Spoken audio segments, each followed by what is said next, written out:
Hello everyone, welcome to Infinity Learn by Sri Chaitanya. आज हम लोग एक बहुत इंपॉर्टेंट टॉपिक पे बात करने जा रहे हैं जो आपको आने वाले एग्जाम के लिए काफ़ी मदद करने वाला है।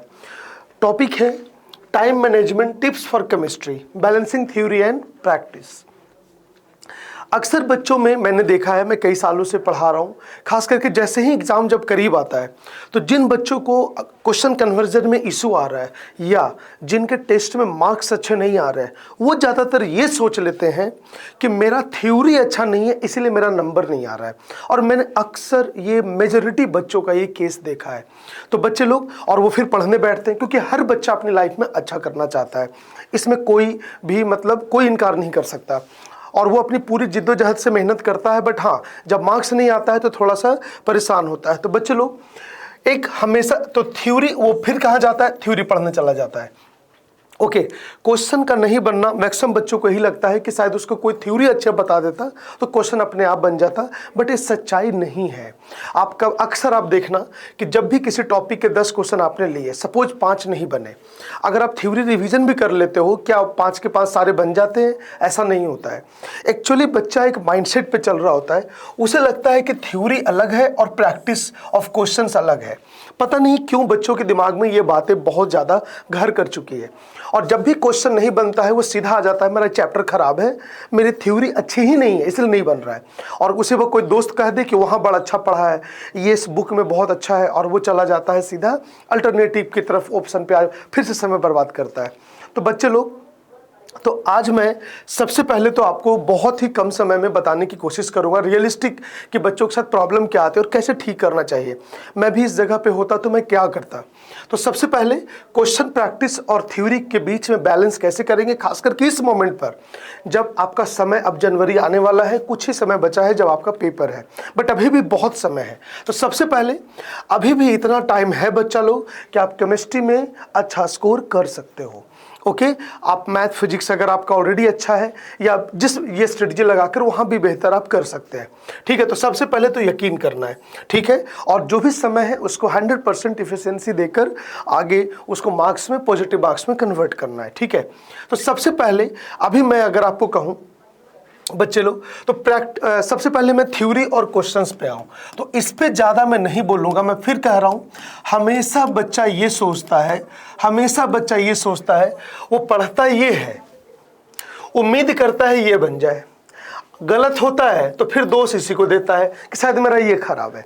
ये पता नहीं क्यों बच्चों के दिमाग में ये बात एकदम घर कर गई है, बट ऐसा नहीं है। देखिए, क्वेश्चन जो है ना वो थ्योरी का एप्लीकेशन पार्ट है, कोडिंग और डिकोडिंग।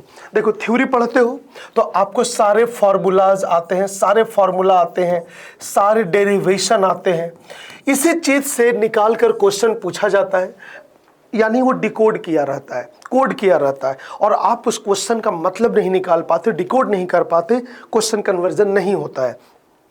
और ये सच्चाई है, जिसका हो रहा है वेल एंड गुड, जिससे नहीं हो रहा है वो इस चीज को थ्योरी पे दोष देता है। तो ऐसा नहीं करना है बच्चे लोग। सबसे पहले आपको न्यू क्वेश्चंस के साथ प्रैक्टिस करना है, बट बच्चा लोग न्यू बुक्स और न्यू मटेरियल अभी नहीं उठाइएगा। मैं आपको सलाह दूंगा, इसके पीछे 2 रीजन है। सबसे प्रॉब्लम यह है कि नए बुक लीजिएगा तो क्वेश्चंस नए आएंगे, और क्वेश्चंस नए आएंगे, बन गया तब तो अच्छी बात है, नहीं बनेगा तो टाइम आपका बर्बाद होगा, डाउट पूछोगे किससे ज़्यादा, आपका स्पीड सीधा डाउन हो जाएगा। आप मुझसे सहमत हो या नहीं? अगर नई बुक ले लिया, मान लो 10 में से 5 डाउट आ गए, 4 डाउट आ गए, किससे पूछोगे? एक तो स्पीड बहुत गिर जाएगी, और समय वो है ही नहीं कि अपने ईगो दिखाए पढ़ाई को। समय है कि सिलेबस को मैक्सिमम कंप्लीट करके बेसिक्स ठीक किए जाए। ठीक है, तो लास्ट मोमेंट पे ये चीज ना करें, क्वेश्चंस तो बनाए ज्यादा से ज्यादा। सबसे ज्यादा आसान है सॉल्व्ड क्वेश्चन बनाइए। ठीक है, थ्योरी पे समय ज्यादा मत दीजिए। अपने आप को क्वेश्चंस के कन्वर्जन ना होने पर अपनी थ्योरी को ब्लेम करना बंद कीजिए कि आपको थ्योरी नहीं आता इसलिए क्वेश्चन नहीं बनता। नहीं, आपने कभी क्वेश्चन प्रैक्टिस ही नहीं किया इसलिए नहीं बन रहा है। ठीक है, बच्चा उम्मीद थ्योरी से, ओके, हमेशा एक्सेप्ट। तो थ्योरी को बहुत ज़्यादा टाइम मत दीजिए, क्विक रिवीजन कीजिए, क्विक रिवीजन।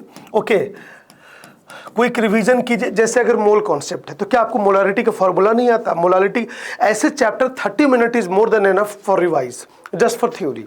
एटॉमिक स्ट्रक्चर आपको क्या नहीं आता है? रेडियस का फार्मूला नहीं आता, रदरफोर्ड का एटॉमिक मॉडल भूल गए, क्या हाइजेनबर्ग के फार्मूला भूल गए, तो आप सिर्फ अपने आप को बहला रहे हो। ठीक है, क्वेश्चंस बनाइए। अगर क्वेश्चंस में ज्यादा प्रॉब्लम है, go for solved questions. Solved question कहाँ कहाँ मिल सकते हैं? अगर आपके क्लास में सारे डीपीपी सोल्व हुए होंगे वो मिल जाएगा। अगर आपके सबसे बेस्ट है पीवाईक्यूज और एटलीस्ट 5 इयर्स, एटलीस्ट 5 इयर्स। देखो ये क्वेश्चन बनाओगे अपने आप। अगर क्वेश्चन में फंसते हो तो आंसर देख के सीख सकते हो, आपको भटकने की जरूरत नहीं पड़ेगी, तो स्पीड बढ़ेगा, सिलेबस कवरेज ज़्यादा होगा, कॉन्फिडेंस आएगा, और आंसर देख के सीखोगे तो अपने आप पता चलेगा ओके ये थ्योरी को मैं ये नहीं सोच पा रहा था। तो जितनी ज़्यादा ये क्लियरिटी होते चली जाएगी, थ्योरी का एप्लीकेशन पार्ट क्लियर होता अपने आप चला जाएगा। बट बच्चा समझता है कि बिना क्वेश्चंस बनाए उसके थ्योरी वो ऐसा कर लेगा कि अपने आप फर्स्ट अटेम्प्ट में सारे क्वेश्चन बन जाएंगे। ऐसा नहीं होगा, बहुत रेयर है ये। ठीक है, तो बच्चे लोग ज़्यादा से ज़्यादा समय क्वेश्चन पे दीजिए, और क्वेश्चन जितना ज़्यादा बनाइएगा थ्योरी अपने आप क्लियर होने लगेगा, एप्लीकेशन पार्ट क्लियर होने लगेगा। आप बोर्ड पेपर थोड़े देने जा रहे हो कि कोई पूछेगा डिफाइन दिस, आपको एप्लीकेशन पार्ट जानना है, उसका मतलब कैसे निकाल सकते हैं। और थ्योरी का सिर्फ एप्लीकेशन पार्ट जब भी आप करोगे वो कभी भी बिना क्वेश्चन सोल्व किए आपका अच्छा होगा ही नहीं। तो ज़्यादा से ज़्यादा समय क्वेश्चन सोल्व करने पर लगाइए, और बेटर है एटलीस्ट 5 साल के क्वेश्चंस कीजिए। ये डिपेंड करेगा हर बच्चे के हिसाब से। अगर जिसका थ्योरी बुरा हाल में है तो वो इस तरह से करे। मान लो कोई बच्चा सिंसियर है, वो ऑलरेडी इसको कर चुका है, तो वो और पीछे की ओर जा सकता है, IEEE के क्वेश्चंस 2002 तक जाए। अगर कोई और सिंसियर बच्चा है तो और पीछे से जो JEE स्क्रीनिंग आते थे पहले उसके क्वेश्चन बना ले। But PYQ is the best question to decode IIT। Okay, तो आपको ये करना चाहिए, और सबसे समय की कम से कम बर्बादी होगी, स्टैंडर्ड क्वेश्चंस की ओर प्रैक्टिस करोगे। और 5 साल क्यों कह रहे हैं? 1 ईयर में 2 शिफ्ट होते हैं, और 2 शिफ्ट में एक में 10 और एक में 10 पेपर होते हैं, और अभी तक 30 क्वेश्चन आते थे, 10 शिफ्ट इसमें 10, तो बच्चे 300-600 क्वेश्चन सिर्फ केमिस्ट्री के हो गए। और पिछले 5 सालों की बात कर ले तो कम से कम 3000 क्वेश्चन सिर्फ केमिस्ट्री में आ गए, और 3000 मैथ में, 3000 फिजिक्स में। तो 9000 क्वेश्चन सोल्व करना अपने आप में बड़ी अचीवमेंट है। ठीक है, और एक ही चीज़ को बार बार कीजिए, स्पीड बढ़ाइए, फ्लुएंसी आएगी, और साथ ही साथ आपको ये भी पता चलेगा अच्छा क्वेश्चंस के रिलेशन दिखना स्टार्ट हो जाएंगे। इस क्वेश्चन को यहाँ ऐसे पूछा गया, अगली बार बदल के ऐसे पूछा गया, तो आपको बहुत एक्सपर्टीज होगी और बहुत मजा भी आएगा। ठीक है, और मेंस के लिए खास करके किसी टॉपिक को मत छोड़िए। अगर कोई टॉपिक वीक है, आपको कोई बोल रहा है और खास करके कह रहा है कि वीक को छोड़ दो, मजबूत को मजबूत कर लो, no, for JEE mains you can't do this like this. Okay, अगर कोई वीक है बहुत अच्छी बात है, उसके थ्योरी पे और कम समय देके एक बार बस गो थ्रू कर लीजिए, और एटलीस्ट PYQ एक बार 2 बार कर लीजिए, ताकि आपको दिमाग में छप जाए बेसिक कैसे बनता है। क्योंकि अगर बेसिक क्वेश्चंस आ गए तो नंबर आ जाएगा। JEE मेंस में 4 नंबर की बहुत ज़्यादा कीमत है। ठीक है, तो किसी टॉपिक चैप्टर को स्पेशली फॉर JEE मेंस तो कभी भी छोड़कर मत जाइए। एडवांस की बात अलग है, बट मेंस में ऐसा मत कीजिए। ठीक है, और टाइम मैनेजमेंट ड्यूरिंग प्रैक्टिस और रिवीजन, इसी बात पे हम तब से कर रहे हैं। ठीक है, तो जब भी रिवीजन, तो आपको पता है बिना रिवीजन के कंपटीशन नहीं निकल सकता। और रिवीजन सिर्फ थ्योरी पढ़ के नहीं, मैं बार बार कह रहा हूँ, क्वेश्चंस पे समय ज़्यादा लगाइए। और खास करके आप वो बच्चे हैं जो आफ्टर कितना भी बुरा हो, 12th पेपर देने के बाद ही आप इसका पेपर दोगे, या 12th कर रहे होगे तब दोगे, तो ऑलरेडी आप पढ़ चुके हो सारा सिलेबस। हाँ, बच्चों में एक बड़ा एक फीलिंग होती है, नंबर कम आया, सर मेरा खराब है, मेरा 11th खराब है, मेरा ये खराब है। नहीं, आपका ऐसा कुछ भी नहीं है। बस अपने आप पे यकीन रखिए। आपको नंबर कम आने से दोष देना स्टार्ट कर देते हैं खुद को, ये बहुत कॉमन चीज़ है। ठीक है, तो सबसे ज़्यादा, और ऐसा नहीं है कि किसी थ्योरी पढ़ने चले गए 16 घंटा के एक चैप्टर पढ़ रहे हैं, ये सब गलती कभी मत कीजिए। तो टाइम का ध्यान रखिए, थ्योरी पे कम से कम समय दीजिए। ठीक है, और जितना देर उसको लाइक है उतना ही देर दीजिए। ठीक है, क्वेश्चंस ज़्यादा क्लियरिटी कीजिए, वो आपको करेगा कॉन्सेप्ट वाइज। ठीक है, और कोई भी कंपटीशन अगर दे रहे हैं, और अगर आप mock test, part test, chapter wise कुछ भी अगर आप नहीं दे रहे हैं, तो आप गलती कर रहे हैं। यानी आपका आपको मन में एक शंका सता रही है कि नंबर कम आएगा तो लोग क्या कहेंगे। नहीं, नंबर कम आएगा, वही आपकी सच्चाई है। मुंह मत मोड़िए please. Mock test, part test, जो भी जिस तरह से आपके इंस्टीट्यूट में हो रहा है, नहीं हो रहा है तो हमारा टेस्ट सीरीज भी आप ले सकते हैं, बहुत ही कमाल का है, ठीक है। बट प्लीज़ टाइम मैनेज करना सीखिए, कैसे पेपर को 3 घंटे में पीसीएम को मैनेज करना है। नहीं तो कई बच्चे ऐसे होते हैं मैथ में खो जाते हैं, केमिस्ट्री पे समय नहीं दे पाते, बहुत इशू होता है। Please go through the proper test, okay. और न्यूली फ्रेम्ड क्वेश्चंस भी बनाइए एनसीईआरटी से। फिर मैं कह रहा हूँ, देखो थ्योरी आप एनसीईआरटी के पढ़े और उससे खुद सोच के देखिए, अच्छा इसको ऐसे बदल के पूछ सकता है, तो थोड़ा सा क्यूरियोसिटी भी डेवलप कीजिए। और आई होप मैं ये और कैटेगराइज कीजिए टॉपिक का, ये मेरा पर्सनल टिप्स है आपसे। केमिस्ट्री में कई सारे कॉन्सेप्ट होंगे जो कॉन्सेप्चुअल होंगे, जिसको समझ के आप बना सकते हैं, कुछ ऐसे होंगे जो फैक्ट बेस्ड होंगे। तो इसका रिवीजन आपको ज़्यादा चाहिए, क्योंकि ये भूलने का खतरा ज़्यादा है।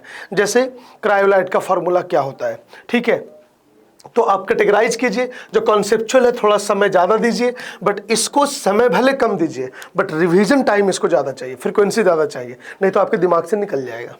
तो हमने काफ़ी बातें की है और हम बाकी मिलेंगे, ठीक है। सो इंक्रीज रीडिंग टाइम, दोनों पे अपना रीडिंग टाइम बढ़ाइए, ओके। बट मैं फिर कह रहा हूँ, थ्योरी के चक्कर में मत फंसिए, क्योंकि आपको मार्क्स मिलेगा क्वेश्चन सही बनाकर, ओके। तो प्लीज़ क्वेश्चंस की तरफ क्लियरिटी ज़्यादा कीजिए, जितना ज़्यादा वेरिएशन देखिएगा एग्जाम में गलतियाँ कम होगी, ठीक है। और जो भी यहाँ मैं पढ़ाता हूँ आपको टेलीग्राम चैनल पीडीएफ में मिल जाएगा। और बच्चे लोग, जो लोग एक अच्छे टेस्ट सीरीज के तलाश में हैं, आपको पता है इंस्टीट्यूट 39 ईयर्स अपना रिजल्ट के लिए जाना जाता है, तो आपकी डिटेल एनालिसिस के लिए बहुत ही खतरनाक एनालिसिस होती है। और श्री चैतन्य स्टूडेंट के जो टॉप रैंकर स्टूडेंट है, उनके साथ रियलिस्टिक मार्क्स जानने के लिए जरूर इस टेस्ट सीरीज को ज्वाइन करें। और अगर अभी आप कोड इस्तेमाल करते हैं यूट्यूब 50 ऑफ, तो आपको ये कोर्स बहुत ही कम दाम में आपको मिल जाएगा। तो मिलते हैं आगे ऐसे ही किसी और वीडियो के लिए, तब तक के लिए बाय। वीडियो को लाइक शेयर करना मत भूलिएगा। आपको वीडियो कैसा लगा जरूर कमेंट करके बताइएगा, या मन में कोई क्वेश्चन हो तो भी आप पूछिएगा, ओके बच्चे लोग। सो मिलते हैं अगले वीडियो में, बाय।